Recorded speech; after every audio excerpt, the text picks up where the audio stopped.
This is the beginning of our rocket ship project, and I'm going to open up the file that I created in Photoshop.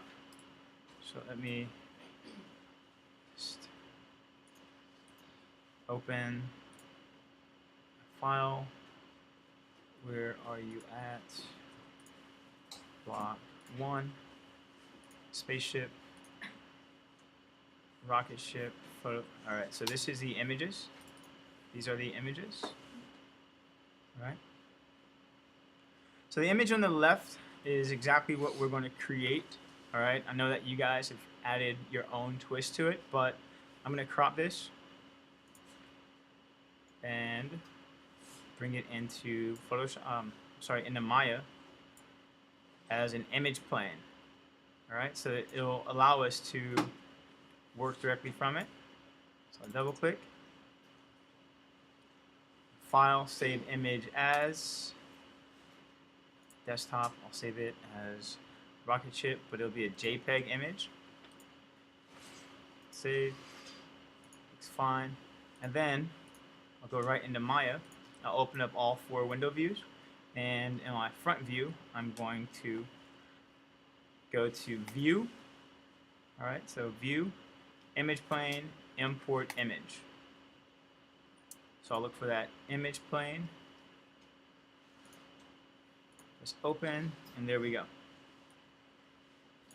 Alright, so the first step is to get the image plane in the center of our axis line. Alright, because the method I'm going to use for this is going to be revolve. Right. Pretty straightforward, but then we're going to start breaking it into smaller objects.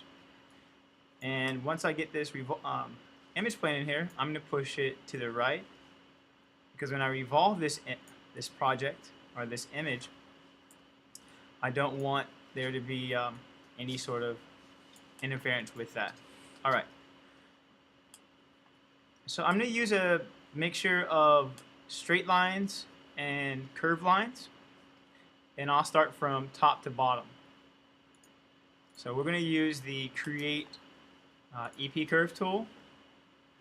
I could use a single EP curve, like a 3 cubic, but I'm going to choose to introduce new tools to you guys. All right, so I use the 1 linear. 1 linear means that it's always going to create straight lines. Okay, the 3 cubic means that it's going to create curved lines. Okay. And then later on, we're going to combine the 2 lines together. So I'll go to the Create Curve Tool, EP Curve Tool option box. And here's my tools. It says 1 linear. So I'll begin at the top. So I'll hold Shift to create a straight line. And I'll go about right there. Press return. Now, if I press Y, which is repeat previous command, I could change it to 3 cubic. Alright, so I'm going to hold C. When I hold C, I'm going to click and drag on this curve. So you'll notice that there is this little dot that is following this curve pattern. So I hold C and I click and drag here. So I'm just going to trace the shape of this object. I'm not going to worry about the shape of the actual the mirrors or the lookout windows, observatory windows. And so this is my round shape. I'll press return. Okay. So if I press Control 1, you can see that's the shape I created.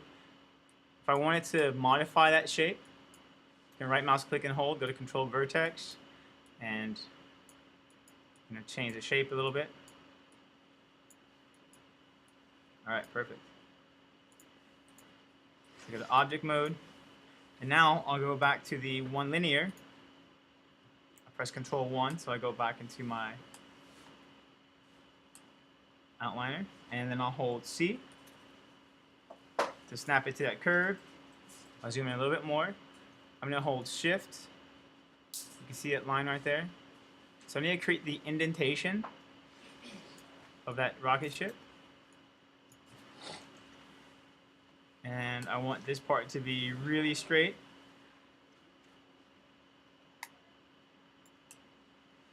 And then I'll create the next little indentation. I know it's kind of hard for you guys to see, but I'm creating this shape on the side that's black right there.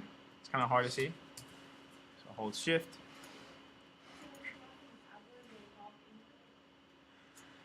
No, I just wanted to show you that shape because it's hard to see this image or that line on that surface here.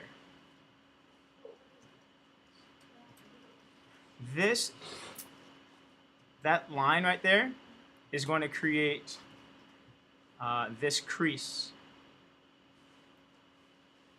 around. Okay. Well, you will as soon as I revolve it. Okay. So now I'll go back to my 3 cubic. Let me zoom in. And I'll hold C. I know it's very difficult to see. And I'll continue with this curve and bring it all the way down. So about here, and press return. All right, so I'll move this curve, this image plane out the way, and you guys can see that this is the shape that I have so far. All right. And I think with this shape here, I'm going to use an EP curve as well. And I'll use the 1 linear. All right, so let's go to 1 linear. I'll zoom in. Now, this part on my design is supposed to be like geometry that goes like this.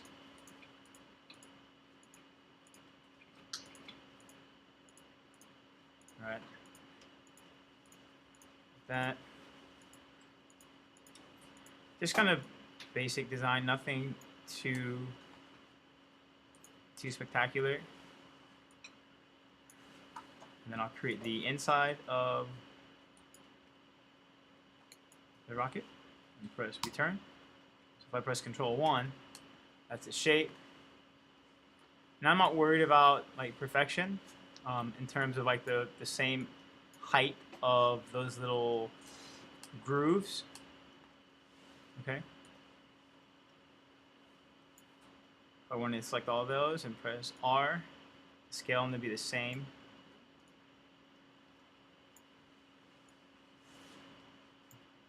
The same length, and that's fine. Okay, so that's what I have there. Let me zoom out. Press Control 1 and let's move this guy back over here. Okay, so now what we need to do is attach each one of these parts of the curve. Okay, so attaching the curve is pretty straightforward. You can see that I started in a particular order. I started from top and worked my way down. So if I go to Control Vertex, you could see that this is a open square, and then down here is a circle. And then at this point on the curve, it's an open square, so they complete each other, all right? And that's really important. So I'm going to select all parts of my curve, and I'll go to Curve, Attach Option Box, all right? Curve, Attach Option Box. In my curve settings, I'm going to click on Connect, multiple knots. I'll click keep, and I don't want to keep the original. When I click apply, that's what we have, one solid curve. All right, one solid curve. I'll move my image plane back over so you guys can see that it matches up pretty well, although the image is a little bit crooked. In some areas it's not asymmetrical. All right, so last thing that we need to do is align this manipulator tool to the center of this shape. So for that, I'm going to go into the perspective view, and I'm going to hold D. And if you notice that there's the manipulator tool turns a different color, right? Well, different shape, right? Turns like a little diamond here. I'm going to hold D and then move this straight up in the y-axis. All right, let me zoom in a little more. And then I'm going to hold D, put this right on the curve, and hold C at the same time. So C means snap to curve, right? C means snap to curve. V means snap to point, right? Since we're not snapping it to a vertex, we're just going to hold C, click and drag until it drags up and then over. All right. So now when we revolve, it's going to revolve directly on that curve. Now if I move this curve, you're going to notice that it starts to do this really weird like shifting. All right, and that's because there's still history. So I'm going to highlight all of the curves, edit, delete by type history, and you'll notice now that there are little small pieces left from the previous curve. So I just delete those. And I'm going to go to Surfaces, Revolve option box. I know I want it to revolve from the y-axis. So I went to Surfaces, Revolve option box.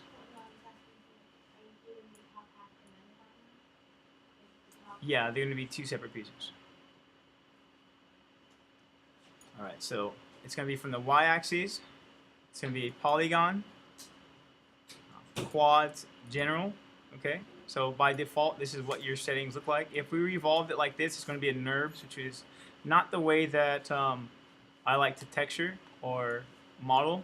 So I'll change it to a polygons. I change the type from triangles to quad, general, and then I'll change the U and the V type to per span number of isoparms. And 3 is a good value. I'll click apply, and there you go. All right. Now,